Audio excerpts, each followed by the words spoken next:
than a week has passed since more than 800 climbers have climbed Mount Apo, despite the prevailing drought that was not only ravaging the country's tallest mountain, but the country as a whole. An activity that was carried out by the authorities at Davao del Sur, who opened their side of the mountain for climbing activities, while others have temporarily closed their side as entry points in climbing Mount Apo in response to the recommendation in banning climbing activities due to the prevailing drought because of higher risk to forest fire. In other countries during summer,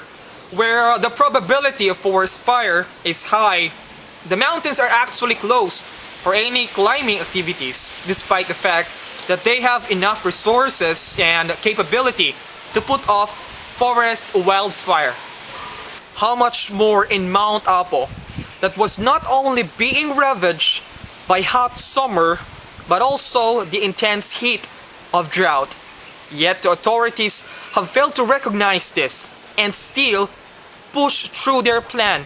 to open Davao del Sur side for climbing activities, including the knowledge that even the combined local government units in Mount Apo still do not have enough resource and capability to put off forest fire. Above all,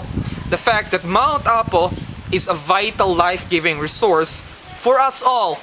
that cannot be put to risk. Now, this breach of safety at Mount Apo only shows that there's so much to be done in educating our climbers, individuals who want to climb, and some people vested with the responsibility to protect the conditions of Mount Apo,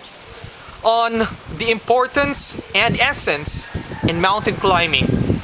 For mountains exist not for us to conquer or to satisfy our personal desire to reach its summit and brag of the feat.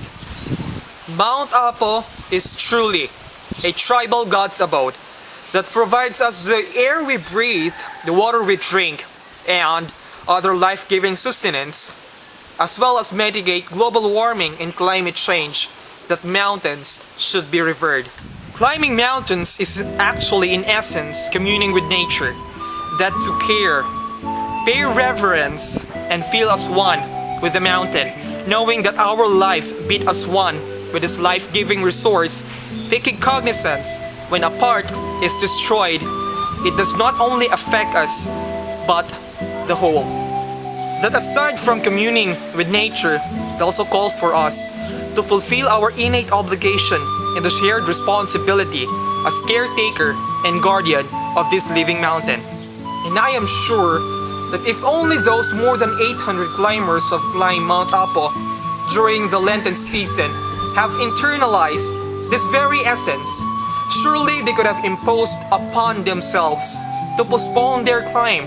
after the drought spell is over and the vegetation of the forest has recovered, as to give the mountain space and not to put to risk from forest fire. And for the authorities to uphold the trust and responsibility that was vested upon them by the people to protect, save, and restore Mount Apo. Above all, fulfill one's obligation to respond far beyond the call of duty that put interests of the mountains and the communities that beat as one life with the living Mount Apo above all others.